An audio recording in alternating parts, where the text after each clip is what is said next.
Muchas gracias y le tocaría ahora el paso a Antonio Casillo, presidente del Consejo. Gracias, Antonio. Muchas gracias. Gracias por estar aquí. Estimada secretaria de Estado, directora general, hermanas y hermanos en la lucha contra el racismo, amigas y amigos, aliadas. Un año más conmemoramos el 21 de marzo con una semana antirracista que lamentablemente sigue siendo una semana necesaria e imprescindible. Es un buen momento para hacer balance del camino recorrido y del trabajo realizado desde el CEDRE en los últimos meses, con el inestimable apoyo del Ministerio de Igualdad y la coordinación de la Dirección General para la Igualdad de Trato y la Secretaría de Estado de Igualdad. Hemos aumentado, como se ha dicho, el presupuesto para el Servicio de Atención a Víctimas de Discriminación Racial o Étnica en un 350%. Ha aumentado su personal y horario de atención y pronto, como se ha anunciado recientemente, se pondrá en marcha su teléfono 021 para atención a las víctimas del racismo. Hemos aprobado 3 recomendaciones, una sobre medidas contra el racismo en el ámbito educativo, gracias. La segunda a raíz de la muerte de decenas de personas frente a la valla de Melilla y la tercera para actuar contra el antigitanismo con mayor contundencia. Hemos emitido 2 informes, el informe sobre el marco estratégico de ciudadanía e inclusión contra la xenofobia y el racismo y el informe sobre el segundo Plan Nacional de Derechos Humanos. Hemos publicado también la memoria anual del Servicio de Asistencia y Orientación a Víctimas de Discriminación, que en 2021 atendió un total de 860 casos de discriminación racial o étnica. Hemos lanzado la campaña masiva Sí es Racismo, que visibiliza varios de los problemas más importantes de discriminación racial en nuestro país. El Consejo ha aprobado recomendar ampliar la representación de entidades de los grupos sociales atacados por el racismo, grupos afro y de origen norteafricano, del pueblo gitano, de Abya Yala, de Asia y otras comunidades. Y hemos sostenido decenas de reuniones con entidades sociales, acudido a foros internacionales como el de las personas de ascendencia africana en Naciones Unidas, y entre una diversidad de acciones que sería prolijo relatar aquí.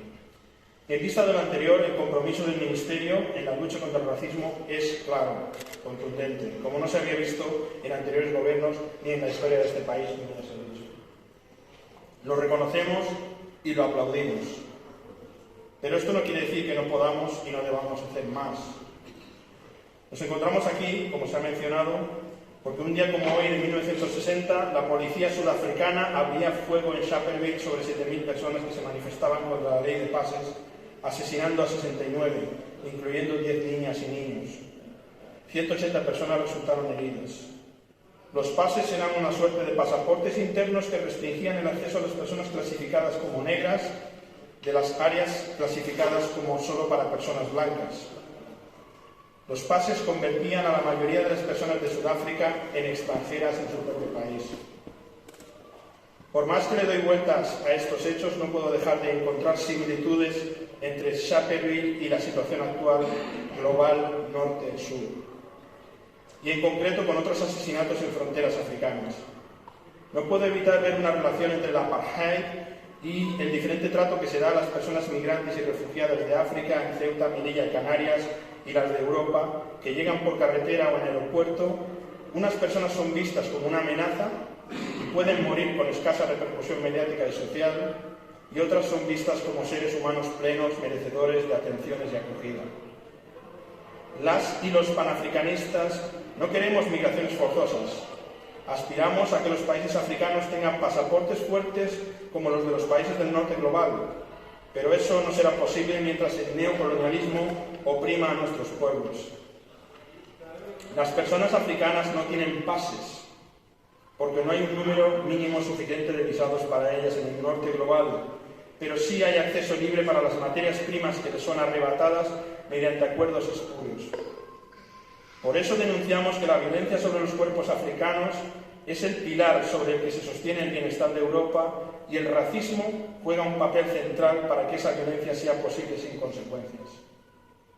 Estos días hemos tenido que enfrentar las críticas de determinadas organizaciones sociales que percibían erróneamente que había una relación directa entre este ministerio y los hechos criminales de Melilla del 24 de junio del año pasado. He señalado en diferentes ámbitos que me parece injusto que se realicen ese tipo de acusaciones. Son declaraciones maximalistas, estrategias que han errado por completo el objetivo, y por eso he declarado hermana Rita, como única mujer afro en instituciones del Estado, que siempre fueron demasiado blancas, no estás sola.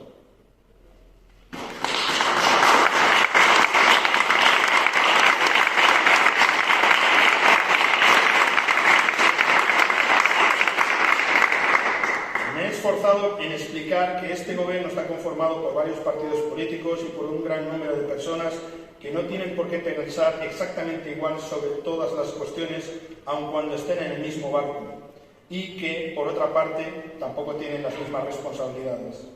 Me he esforzado en explicar que somos muy pocas las personas no blancas en puestos de responsabilidad y que atacar a las pocas que existen por cuestiones que no les competen es un acto no solo poco estratégico, sino autodestructivo para la lucha contra el racismo.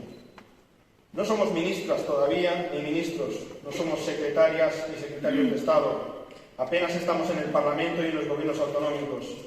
He argumentado por ello que no podemos dejar en nuestros empeños cada vez que un gobierno de la Unión Europea lesiona los derechos de personas no blancas, directa o indirectamente, porque eso supondría dejar un peligroso vacío en las instituciones, ya que si queremos que desaparezca el racismo institucional, tenemos que estar en los lugares de toma de decisiones. No es momento para abandonar espacios, sino para empujar para que se abran el gran número de puertas que siguen todavía cerradas. He argumentado todo eso porque realmente lo creo. Creo que nuestra exclusión histórica así lo exige y que la justicia social y política así lo demanda. Lo que no podré argumentar o defender, porque no encontraré una justificación, es que no lleguemos a la aprobación de la Ley Orgánica contra el Racismo, la Discriminación Racial y otras formas conexas de intolerancia en esta legislatura. Secretaria de Estado, las personas atacadas a diario por el racismo están cansadas de esperar a que se resuelvan otros asuntos antes de enfrentar los suyos.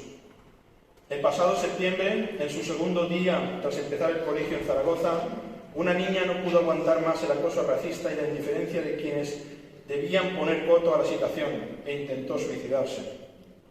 No lo logró, pero otras niñas y niños sí. El racismo mata.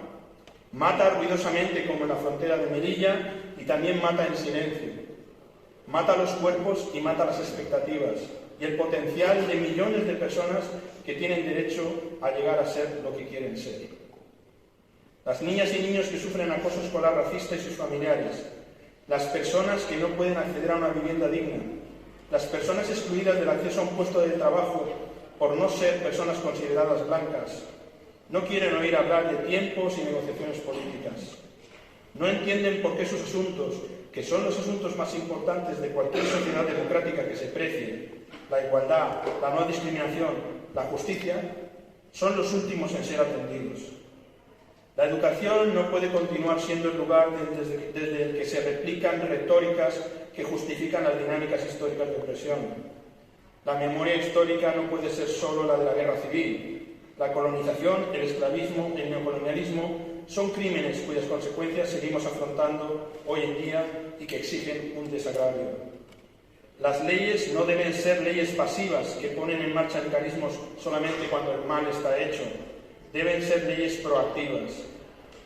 Hemos aprendido con este gobierno que no basta con no ser machistas, hay que ser feministas. Y debemos aprender que no basta con no ser racistas, hay que ser antirracistas.